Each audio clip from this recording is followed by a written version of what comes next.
Assalamualaikum warahmatullahi wabarakatuh. Perkenalkan, nama saya Haidar Maulana Mutakin, NIM 185232241, dan teman Dan saya. saya, Maiswari Paramita Prabowo dengan NIM 1852300. Di sini pada kesempatan kali ini kami akan menjelaskan tugas Fundamen Sains Data yang sudah kami kerjakan. Sebelum membahas tugas ini, kami akan menjelaskan secara singkat apa itu supervised learning dan unsupervised learning. Yang pertama, data analisis maupun data scientist seringkali menggunakan beberapa algoritma machine learning untuk mengungkap pola-pola yang tersembunyi dalam rangka mendapatkan insight dari suatu data. Pada level analisis yang tinggi, beberapa algoritma tersebut secara garis besar dapat dibagi menjadi dua bagian berdasarkan bagaimana mereka belajar, yaitu supervised learning dan unsupervised learning. Supervised learning sendiri adalah sebuah pendekatan di mana sudah terdapat data yang dilatih dan terdapat variabel yang ditargetkan, sehingga tujuan dari pendekatan ini adalah mengelompokkan suatu data ke data yang sudah ada. Unsupervised learning tidak memiliki data latih, berbeda dengan supervised learning tadi. Sehingga dari data yang ada, kita bisa mengelompokkan data tersebut menjadi dua bagian atau tiga bagian, dan seterusnya. Algoritma pada supervised learning ada yang pertama, decision tree, yang kedua, nearest neighbor classifier, yang ketiga, naive Bayes classifier, yang keempat, artificial neural network, yang kelima, support vector machine, yang keenam, simple linear regression, yang ketujuh, multiple linear regression, dan yang terakhir ada logistic regression. Dan algoritma pada unsupervised learning ada yang pertama, K-means, yang kedua ada hierarchical clustering, yang ketiga DB-scan, yang keempat Fuzzy K-means, dan yang terakhir ada self-organizing map. Pada tugas Fundament Sains Data kali ini, kami menggunakan supervised learning yaitu dengan multiple linear regresi dengan dataset yang sudah kami dapatkan dari web Kaggle. Dataset yang kami pilih mengenai tentang Happiness World Report, yaitu berisi tentang skor dari setiap negara yang ada.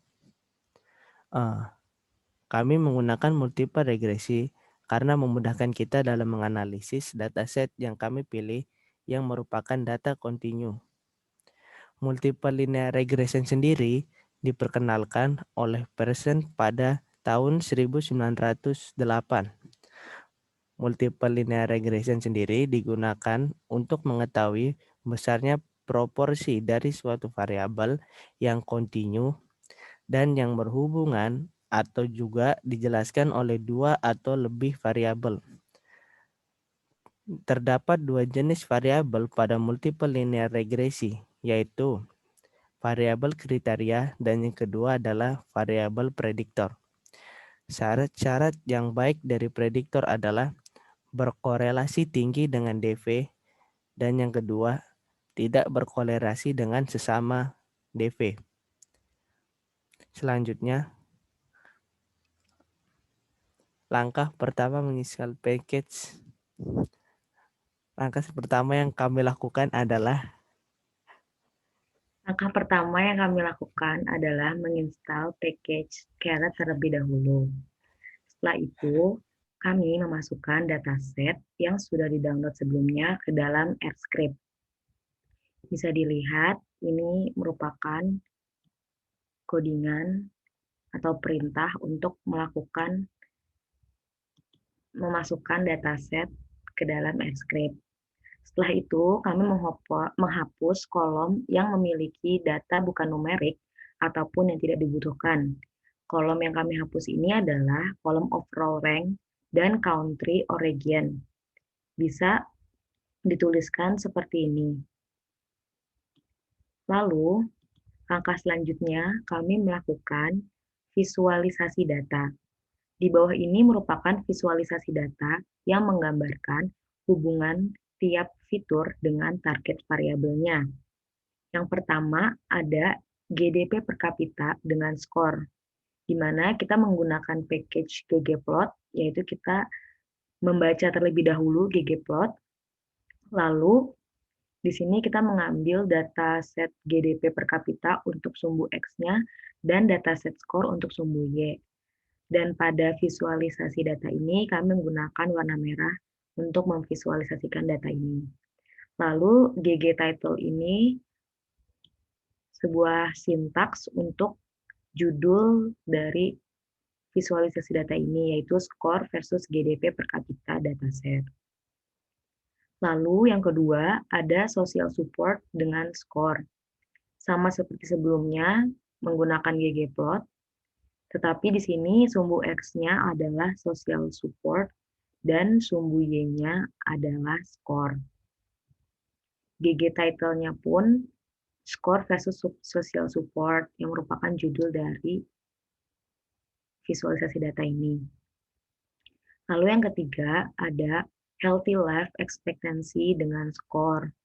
Di sini X-nya adalah healthy life expectancy dan Y-nya adalah skor seperti visualisasi data sebelumnya. Lalu, freedom to make life choices dengan skor, di mana X-nya merupakan freedom to make life choices dan Y-nya adalah skor, dan tetap dengan menggunakan warna merah untuk visualisasi datanya. Lalu ada generosity dengan skor. Di sini sumbu X-nya adalah generosity, lalu sumbu Y-nya tetap skor, karena skor merupakan targetnya. Lalu title dari visualisasi data ini adalah skor versus generosity dataset. Yang terakhir, ada perceptions of corruption dengan skor. Di sini sumbu X-nya perception of corruption dan sumbu Y-nya adalah skor. Lalu kita melakukan splitting data into training set dan test set. Setelah menghapus kolom seperti di atas, selanjutnya kami membagi data menjadi training set dan test set. Training set sendiri digunakan untuk melatih model dan test set digunakan untuk mengevaluasi model yang akan digunakan. Bisa dilihat pada sintaks di bawah ini, kami menggunakan library CA Tools dan ada setSheet 123, di mana setSheet itu merupakan perintah untuk memproduksi urutan tertentu dari angka yang acak, seperti mengambil data sampling secara acak. Lalu kita membagi datanya dengan split, dengan mengambil data skor, dan split ratio itu merupakan parameter untuk presentasiin data yang mau di-training. Setelah itu kita melakukan bagian-bagian dari dataset yang akan di-train.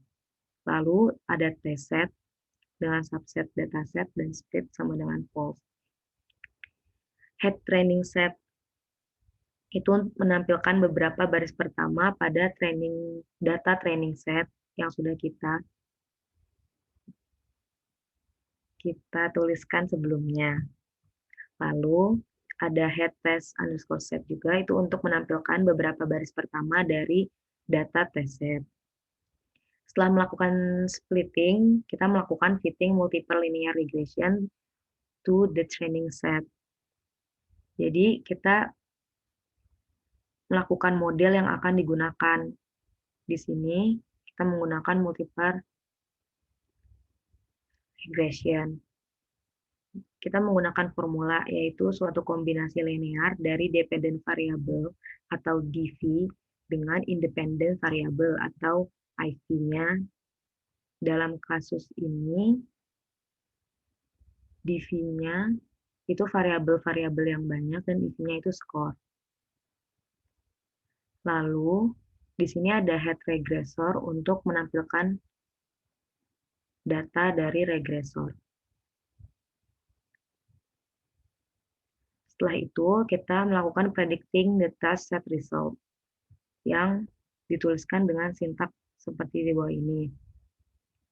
Lalu, dapat hasil yaitu 4, data 4 itu 6,9, 5 itu 6,9, 8 7,03, 11 6,95, 16 6,99, 20 6,15.